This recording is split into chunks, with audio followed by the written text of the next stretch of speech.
Yeah, I mean, we signed, guys at all levels of the defense, and I would say everybody we signed, we've had long relationships with, so I feel like we know exactly what we're getting, and we're excited about the group. You talk a little bit about Charles Lester, his dynamicism, his athleticism, I guess what he brings to the table. Yeah, I mean, I called him this morning. He sent it in pretty early, and the thing I'm most excited, obviously, there's some football things that we're excited about his ability. He just keeps getting longer too. I mean, when I was at the house, I mean, he's one of the longer DBs in the country already. Obviously, he's going to need some work technically, and Pat will do a good job with him. But he's as rangy, as athletic. He never gets out of position from a standpoint of he's so flexible, and so I think he just brings a lot of skill, and seeing what he did at Venice this year as a receiver, we've known that's been part of him, and I think most good college DBs can probably play someplace on offense, and I don't think Charles is an exception. I think Charles can be a returner here too, but really, it's going to be important here when he gets here in a month of just, getting him in tuned on and how we work, how we do things, but he's just got a great heart. He's got an unbelievable skill set, really athletic, super competitive. He's a Florida State type DB.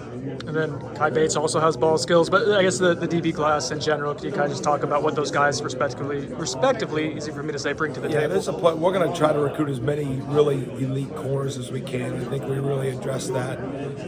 This is one of the better DB classes that I've been around, and I think if you put that DB class on what we did last year and you put those two together, and that's one of the things I'm so excited about last year. There's just so many of those guys have helped us a little bit on specialties, but they all have a future. And then you add this class in with it, and it's how you build championship programs. You keep bringing in, really good skill sets with great work ethics, great people, and I think we did that with this class for sure.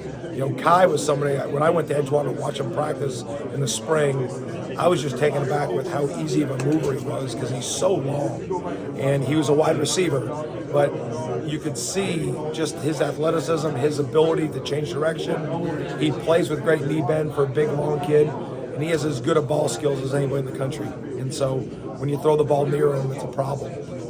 The evaluation process of D.D. Holmes, I know he's not particularly local, so how did you go about finding him, and I guess what stands out about his unique skill set? Well, it starts with JP's from up that way, so he's got a bunch of connections with everybody up there, and so when he brings some guys back, especially being the position coach, it helps me. I've been up there a few times, but D.D. is the prototypical length that you're looking for, and you watch him. Gonzaga's one of the better programs, and D.D. has really grown, and when it really sealed it when JP went back up there last spring and watched him practice, because the in-person eval for us is really important. And I remember him calling me as he's leaving the practice, and we knew there was athleticism, we knew there was size and frame, we knew the type of kid he was. We just wanted to see what that looked like on the field in person, and JP called me right away. He says he's what we want, he's what we need. And so we went full speed after him, and we're excited about him. Coach, you talk about linebackers, and you signed two, I think. You want to talk about that position in each of those kids? Yeah, Jaden was somebody we had known about for a couple of years now. And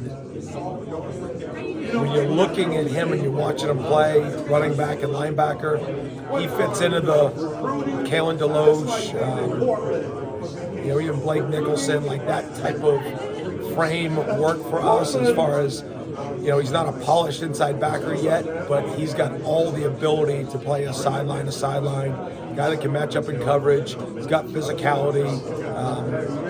Everything he does is really sudden. And so Jaden was definitely someone who I identified fairly early. Got a chance to see him a couple times when we went down there. Randy did a good job knowing and surrounding the family.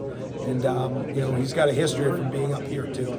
Jaden is a Tallahassee kid, and obviously he's been down there for a while, but just a great family, great dad, and an important piece of the signing class. Jamari Flagg is someone who's been committed for quite a while, I guess. What do you see in him? What is his potential to be? Coach Norvell mentioned like 3-tech, nose tackle, he's got upside to do a couple different things for you. Jamari isn't the tallest player, 6'2", not short, but he's got really good arm length. And one of my former players at Marshall coaches down there, and we've had a connection with him, and Odell did a great job. And he is one of the more inspirational kids you'll meet. He's got a great outlook on everything. and he's really got great arm length, really good size. I mean, you look at him from the back, and like he can take on blocks. He's got enough quickness to go make plays, and it just, I think, in this day and age of recruiting, the portal's the portal, and you can go grab Fisk once in a while, but that's not available all the time. And so it's important that you're taking size and ability, even though you might not see the immediate play style of that kid early, because it's hard to play interior O-line or interior D-line just because of those strength gains that are needed. But he's got the frame, and he's got the mentality, and he's got the necessary skills to develop into somebody that can really help us here. I'm not going to compare him to KJ, but like KJ Sampson will play, and he'll play a good amount next year. I mean, he didn't play at all this year. But just seeing him even here in bowl practice, like that's what we're hoping happens with Flag.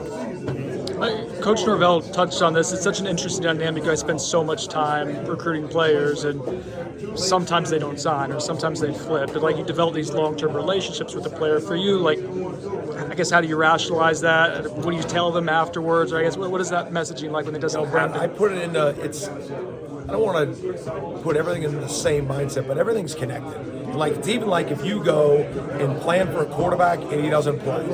You go and plan for a certain formation and plays that people run and they don't play, or those things don't show up in the course of a game. I see recruiting similarly. Like, you're going to invest all you can, and the outcome is the outcome. And as much as you want it to go a certain way, if it doesn't, you can't look back and say, well, I wasted my time. Because then it's just not about the process of getting better. It's just about the result all the time. And then what I never want to have in life, I never want to lay my down. And so the only way I would is if I don't put the necessary work into all things, and then when the outcome comes and it's not what you want, and have regrets about how you went about your business. And so that's how I would kind of go about that.